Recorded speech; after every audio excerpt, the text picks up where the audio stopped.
different levels, I cannot relate. You never win if you playing it safe. It's all a game until you get played. A Pennsylvania judge has found herself in a lot of trouble. A Pennsylvania judge, Sonya McKnight. I talked about this last year when it first happened, when she first was arrested. She shot a boyfriend in the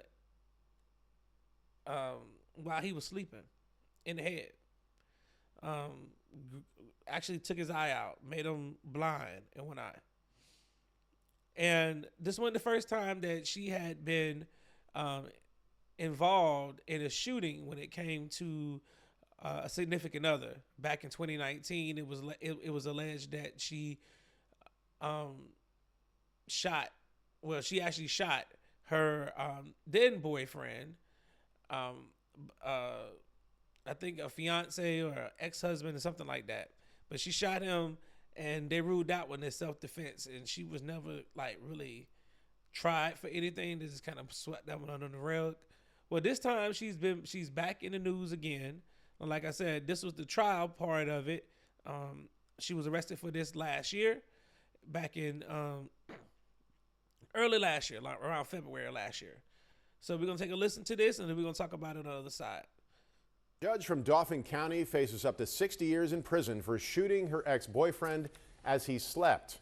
A jury bust from Delaware County convicted Sonya McKnight of attempted homicide and aggravated assault charges. The shooting happened inside the victim's home in Susquehanna Township in February of last year. Prosecutors say he repeatedly asked McKnight to leave when their relationship ended. McKnight, now suspended as a magisterial judge, shot her estranged husband back in 2019 after inviting him over to help her move furniture. Police deemed that shooting self-defense and never filed any charges. All right. So where do we start with this one? Clearly this woman had an issue with guns. Like I said, it was the estranged husband in the first case. And she invited him over. This situation, the man told her to leave. She didn't want to leave. She shot this man while he was sleeping and tried to get away with it. As a judge, now she's facing 60 years in prison. They're going to throw the book at this woman. They're going to make an example out of her. This man wanted out of this relationship, and she was willing to take his life for the relationship. I have absolutely no sympathy for this. If you have an out in a relationship, then you should take that out. There should be no physical violence ever escalating in a situation like this, especially when the other party is willfully allowing you to leave the situation and make it amicable. But too often, people get overly emotional and they do something, and it costs them a split-second decision, costs them the rest of their life because they made a choice to go do something reckless without any regard for human life, especially in this case, because she could have killed this man. This man is asleep.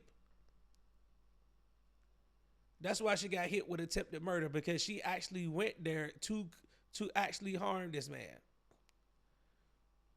She went there to take this man out. Now, I don't know how good of a shot she is. I don't know what kind of caliber weapon she used, but she put the man's eye out. He is permanently blind now in one eye. He gets to go on with his life, but with a permanent scar from a relationship that he had with a woman. A woman who, by the way, is supposed to be a officer of the court, a judge who's supposed to be out here doing the job that the people elected her to do. She wanted to be the judge, jury, and executioner. She was doing her own trials.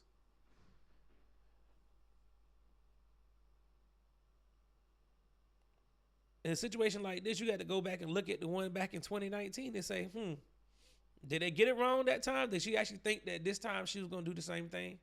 Because she tried to claim self-defense in this one as well.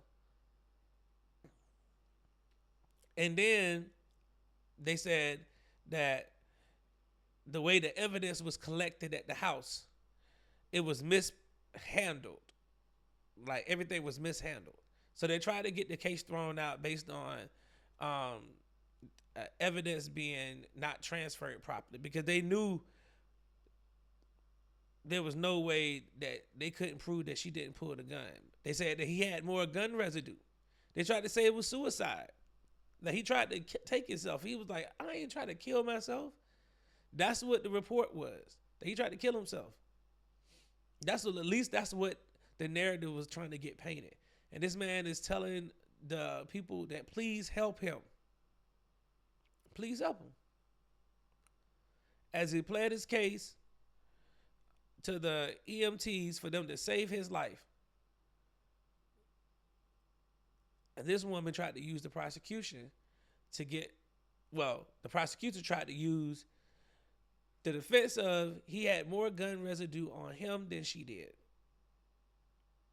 So clearly he pulled the trigger and shot his own eye out. She didn't do anything. The jury didn't buy that. They ain't buy it at all. And she found herself now looking at 60 years in prison. If she gets 60 years, she could basically, they just gave her a life sentence. I honestly think in this regard, she should get life. I don't think they should give her any luxury, any benefit of the doubt of being a judge, because in this case, in that situation, at that particular moment, she was not a judge. She was just Sonya McKnight living in Pennsylvania, just regular citizen. All the duties. Now she's suspended. Her license is suspended. Now, I don't know. She's been convicted now. I mean, why is her license suspended? She should be completely disbarred. How is she going to be allowed to practice law? I mean, is she going to be working on her own appeals? Trying to figure out a way to get out of this?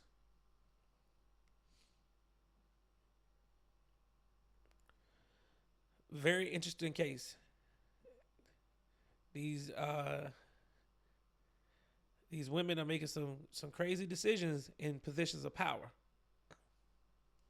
And it seems like a lot of them are getting in trouble these days.